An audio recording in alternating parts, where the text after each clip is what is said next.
Hello दोस्तों, मेरा नाम है इमरान। दोस्तों, म्यूचुअल फंड इंडस्ट्री से एक बड़ी न्यूज़ निकल कर आई है। वो न्यूज़ ये है कि कुछ म्यूचुअल फंड में अब आगे एसआईपी नहीं होंगी। जिन लोगों की एसआईपी चल रही है उनकी एसआईपी बंद हो जाएंगी, फ्रेश निवेश उसमें नहीं होगा। साथ ही साथ एसटीपी भी बंद होंगी। तो कौन कौन से वो फंड है जहां पर आपकी एसआईपी बंद होने वाली है? अगर आपका भी पैसा उन फंड में लगा हुआ है तो अब आपको क्या करना चाहिए, इसी से रिलेटेड आज के वीडियो में हम लोग बात करने वाले हैं। तो ये वीडियो आप स्टार्टिंग से लेकर एंड तक पूरा देखिएगा। दोस्तों, मोतीलाल ओसवाल ने 3 इंटरनेशनल म्यूचुअल फंड में एसआईपी को स्टॉप कर दिया है, एसटीपी को स्टॉप कर दिया। अब फ्रेश एसआईपी यहां पर नहीं हो सकती, फ्रेश एसटीपी यहां पर इन 3 म्यूचुअल फंड में नहीं हो सकता। ये 3 म्यूचुअल फंड कौन कौन से हैं? तो ये 3 म्यूचुअल फंड है Motilal Oswal S&P 500 index fund, Motilal Oswal Nasdaq funds of fund, Motilal Oswal EAFE top 100 select index fund. ये 3 इंटरनेशनल म्यूचुअल फंड है जहां पर अब आगे एसआईपी नहीं होंगी, ना ही एसटीपी होंगी। अगर आपकी ये 3 फंड में से किसी भी फंड में एसआईपी चल रही होंगी तो अब आगे से वो एसआईपी आपकी कंटिन्यू नहीं होगी। आपका ECS लगा हुआ होता है, आपके बैंक अकाउंट से पैसा डेबिट होकर एसआईपी के जरिए जाता है। बट इन 3 म्यूचुअल फंड में किसी में भी आपकी एसआईपी चल रही होंगी तो आगे अब वो एसआईपी आपकी डेबिट नहीं होंगी, आपके बैंक से पैसा डेबिट होकर इन एसआईपी में नहीं जाएगा। एसटीपी में भी अगर आपकी एसटीपी चल रही होंगी तो वो भी यहाँ पर नहीं होंगी, आगे वो डिसकंटिन्यू हो जाएंगी। मतलब जो भी पैसा आपका बैंक अकाउंट से डेबिट होकर एसआईपी के जरिए इन 3 म्यूचुअल फंड में जाता था या फिर एसटीपी के जरिए इन 3 म्यूचुअल फंड में जाता था, अब आगे वो नहीं जाएगा। अच्छा, ये कब से एप्लीकेबल होगा?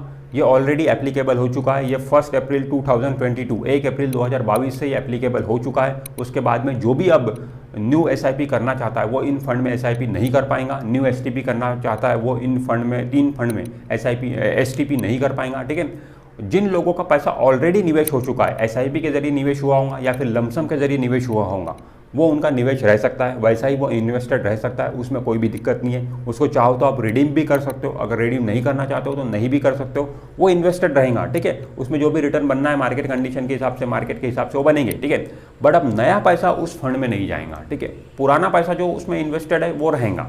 अब दोस्तों, ये स्टॉप क्यों हुआ? ये 3 म्यूचुअल फंड में एसआईपी एसटीपी स्टॉप क्यों हुई है?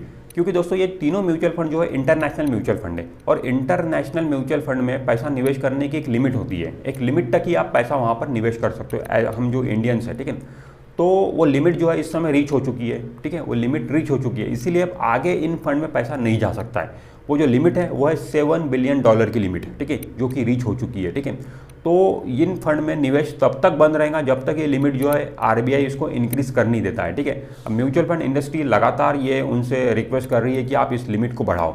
तो जब तक ये लिमिट बढ़ती नहीं है तब तक फ्रेश निवेश इसमें आएगा नहीं। ठीक है, और जब ये लिमिट बढ़ जाएंगी तो फ्रेश निवेश इसमें वापस से शुरू हो जाएगा। फिर वापस से आप इसमें एसआईपी भी कर पाओगे, एसटीपी भी कर पाओगे, लमसम के जरिए फ्रेश निवेश भी जो भी करना है, मतलब पैसा आप इसमें इन फंड में डाल पाओगे। हाँ दोस्तों, आगे चल के इन 3 म्यूचुअल फंड में जब एसआईपी वापस से शुरू हो जाएंगी, एसटीपी वापस से शुरू हो जाएंगी, तो आपको फिर से एसआईपी करने की जरूरत नहीं पड़ेगी। मान लो आपकी एसआईपी लगी हुई थी, इन 3 म्यूचुअल फंड में से किसी एक फंड में आपकी एसआईपी लगी हुई थी जो कि अब स्टॉप हो गई है। ठीक है, और ये वापस से जब एसआईपी चालू हो जाएंगी, लिमिट बढ़ा देंगी। ठीक है, लिमिट बढ़ने के बाद में एसआईपी वापस से शुरू हो जाएगा। ठीक है, तो वापस से शुरू होने के बाद में आपको फ्रेश एसआईपी फिर से करने की जरूरत नहीं पड़ेगी, ना ही आपको फिर से ECS एक्टिवेट करने की जरूरत पड़ेगी। आपका ऑलरेडी एक्टिवेटेड है, ECS भी एक्टिवेटेड है, आपकी एसआईपी भी लगी हुई। जैसे ही इसमें फ्रेश निवेश होना चालू हो जाएगा, आपकी एसआईपी ऑटोमेटिकली आपके बैंक से डेबिट होना चालू हो जाएंगी। आपको कुछ भी करने की जरूरत नहीं है। ठीक है, वापस से आपका एसआईपी कंटिन्यू होना चालू हो जाएंगी।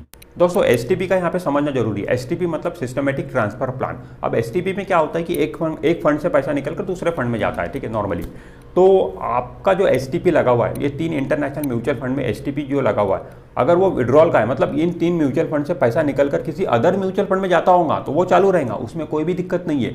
बट किसी अदर म्यूचुअल फंड से निकलकर इन तीनों में से किसी एक म्यूचुअल फंड में आ रहा होगा तो वो बंद हो जाएगा।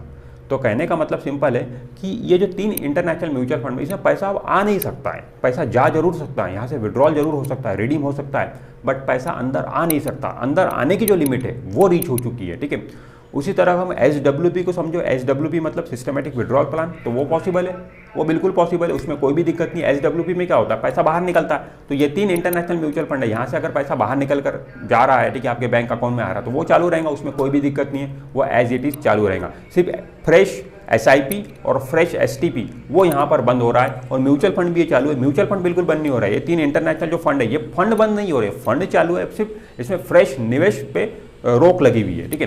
तो फ्रेंड्स इस वीडियो में इतना ही। अगर ये वीडियो आपको अच्छा लगा है तो वीडियो को लाइक जरूर कर दीजिए, और आपने अभी तक हमारे चैनल को सब्सक्राइब नहीं किया तो चैनल को सब्सक्राइब करके बेल आइकन जरूर प्रेस कर दीजिए। मैं मिलता हूं आपसे नेक्स्ट वीडियो में, तब तक के लिए बाय बाय।